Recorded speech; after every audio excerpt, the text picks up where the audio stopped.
Hello viewers, আসসালামু আলাইকুম। আজ আপনাদের সাথে খুবই সহজভাবে এবং লোভনীয় স্বাদে দেশি রাতা মোরগের রেসিপিটি শেয়ার করব। শীতের এই সময়ে নতুন আলু দিয়ে দেশি রাতা মোরগ রান্না করলে খেতে ভীষণ রকমের মজার হয়।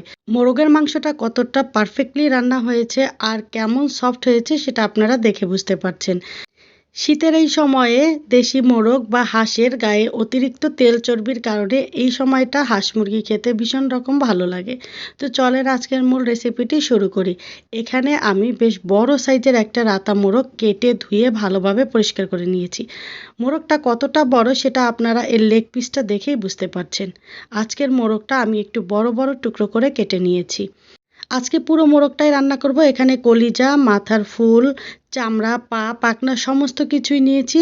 পুরো একটা মোরগ আমি আলু দিয়ে রান্না করব।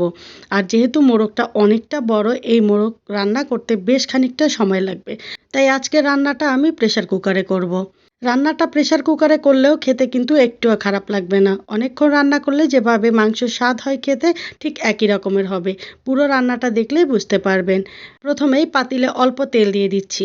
আমি যেহেতু চামড়া নিয়েছি সেখান থেকেও অনেকটা তেল বের হবে, আর রান্নাটার পরবর্তীতে আমি আরও তেল ব্যবহার করব, তাই শুরুতে তেলের পরিমাণটা কম করে দিচ্ছি। এরপরে দিয়ে দিলাম 2টা তেজপাতা, 3 টুকরো দারচিনি, 4টা এলাচ যেগুলো মুখ ফাটিয়ে নিয়েছি। গোটা মশলা বেশ কিছুক্ষণ ফোড়ন দিয়ে নিয়ে তারপরে আমি এখানে হাফ কাপ পেঁয়াজ কুচি দিয়ে দিচ্ছি। পেঁয়াজটা আমি নরম করে ভেজে নিব, বেরেস্তা করব না। পেঁয়াজ ভাজা হয়ে গেলে এখন এখানে দিয়ে দিচ্ছি পানি। এতে পরবর্তীতে ব্যবহার করা গুঁড়া মশলাগুলো পুড়ে যাবে না। প্রথমেই দিয়ে দিচ্ছি 2 টেবিল চামচ লাল মরিচের গুঁড়া। ঝাল যে যার পছন্দ অনুযায়ী কমিয়ে বাড়িয়ে দিতে পারেন। দিচ্ছি 1 টেবিল চামচ হলুদের গুঁড়া। 1 টেবিল চামচ দিচ্ছি ধনিয়ার গুঁড়া। 1 টেবিল চামচ জিরার গুঁড়া।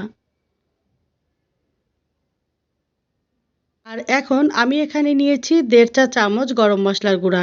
এই গরম মশলার মধ্যে লবঙ্গ, কালো গোলমরিচ, জয়ফল, জয়ত্রী, স্টার মশলা, ছোট এলাচ, বড় এলাচ, দারচিনি সব কিছু মিশিয়ে বাসায় তৈরি করে নিয়েছি। তাই এখন আলাদা করে এখানে আমি আর লবঙ্গ বা গোলমরিচ ব্যবহার করছি না। এর থেকে সামান্য কিছু মশলা রেখে বাকি মশলাটা আমি দিয়ে দিয়েছি, আর দিলাম স্বাদ মতো লবণ। তারপরে এখানে দিয়ে দিচ্ছি 3 টেবিল চামচ আদা এবং রসুন বাটা। আর এখানে নিয়েছি 1 টেবিল চামচ টমেটো সস। আপনারা টমেটো সসের পরিবর্তে টমেটো ব্যবহার করতে পারেন। এবারে মশলাটা খুব ভালোভাবে কষিয়ে নিব। মশলা থেকে যখন পুরোপুরি কাঁচা গন্ধটা চলে যাবে তখন এখানে দিয়ে দিচ্ছি ধুয়ে রাখা সম্পূর্ণ মাংসটা।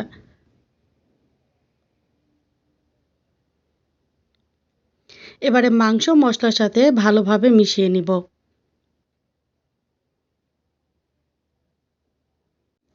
মেশানো হয়ে গেলে পানি অ্যাড করা ছাড়াই ঢাকা দিয়ে মাংসটা কষিয়ে নিব 8 থেকে 10 মিনিট, আর চুলার আঁচ মিডিয়ামে রাখবো। মাংস থেকে যে পানিটা বের হবে তাতে প্রথমে মাংসটা একবার করে কষিয়ে নিব। এই সময়ের মধ্যে আমি কিন্তু বেশ কয়েকবার ঢাকনা খুলে মাংসটা নেড়েচেড়ে দিয়েছি, না হয় কিন্তু নিচে থেকে মশলাটা লেগে যেত। এবারে মাংসটা আরও ভালোভাবে কষানোর জন্য এখানে আমি কিছুটা পানি অ্যাড করে দিচ্ছি। মাংস আমি 2 বার করে কষিয়ে নিয়েছি। এতে করে মাংসটা খেতে ভীষণ ভালো লাগবে, মাংসের ভেতরে মশলাটা খুব ভালোভাবে ঢুকবে। আর দ্বিতীয়বার কষানোর সময় আমি এখানে 3-4টা শুকনো মরিচ ভেঙে দিয়ে দিলাম। এতে মাংসের কালারটা যেমন সুন্দর হবে, মাংসটা খেতে আরও একটু ঝালঝাল লাগবে। দেশি মোরগ একটু ঝালঝাল খেতেই কিন্তু বেশ ভালো লাগে। ঢাকা দিয়ে কষাবো আরও 10 মিনিট।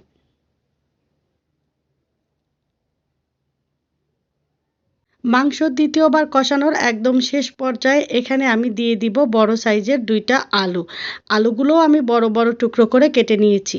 যেহেতু প্রেসার কুকারে রান্না করব, একটু বড় করে না করলে আলুটা গলে যেতে পারে।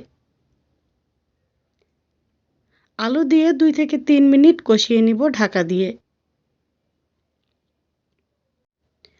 আমি 2 বার করে মাংসটা খুব ভালোভাবে কষিয়ে নিয়েছি। এখন এখানে দিয়ে দিব পরিমাণ মতো ঝোলের পানি। আর ঝোলের পানি দেওয়ার সময় আমি গরম পানি দিয়ে দিয়েছি। গরম পানি দিয়ে দিলে মাংসটা খুব তাড়াতাড়ি সিদ্ধ হয়ে যাবে। মাংসটা রান্নার শেষেও খানিকটা ঝোল থাকবে সেটা বুঝে আমি এখানে পানিটা অ্যাড করে দিচ্ছি। কেউ যদি একদম ভুনা, ভুনা খেতে চান সেভাবে করে ঝোলটা অ্যাড করে দিবেন। এখন আমি ঢাকনা দিয়ে দিব আর ২ টা সিটি আসা পর্যন্ত অপেক্ষা করব। এটা রান্না হতে কিন্তু খুব একটা সময় লাগবে না, ২ টা সিটি দিলেই হয়ে যাবে।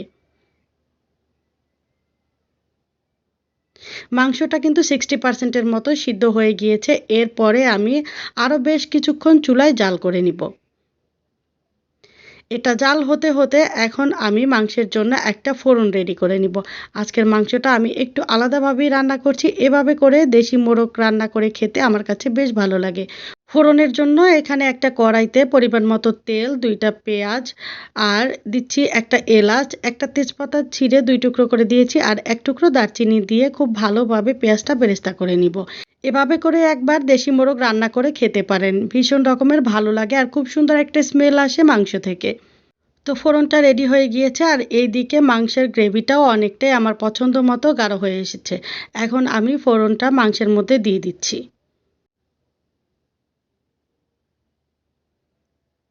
এবারে মাংসটা একটু ভালোভাবে ফোড়নের সাথে মিশিয়ে নিব। মিশিয়ে নেওয়া হয়ে গেলে ২ থেকে ৩ মিনিট অল্প আঁচে রান্না করে নিব। একদম শেষের দিকে আমি এখানে বাকি গরম মসলার গুঁড়োটা দিয়ে দিচ্ছি। গরম মসলার পরিবর্তে ভাজা জিরার গুঁড়ো ব্যবহার করা যায়, সেটাও খেতে ভীষণ ভালো লাগে। ঢাকা দিয়ে অপেক্ষা করব ২ মিনিট, তারপরে একটা সার্ভিং ডিশে আমি পরিবেশন করে নিয়েছি। তো ভিউয়ার্স, আমার আজকের রেসিপিটি ভালো লাগলে লাইক, কমেন্ট, শেয়ার এবং সাবস্ক্রাইব করে পাশে থাকা বেল আইকনের অল অপশনটি সেট করে রাখার অনুরোধ রইল। দেখা হবে পরবর্তী রেসিপিতে। আল্লাহ হাফেজ।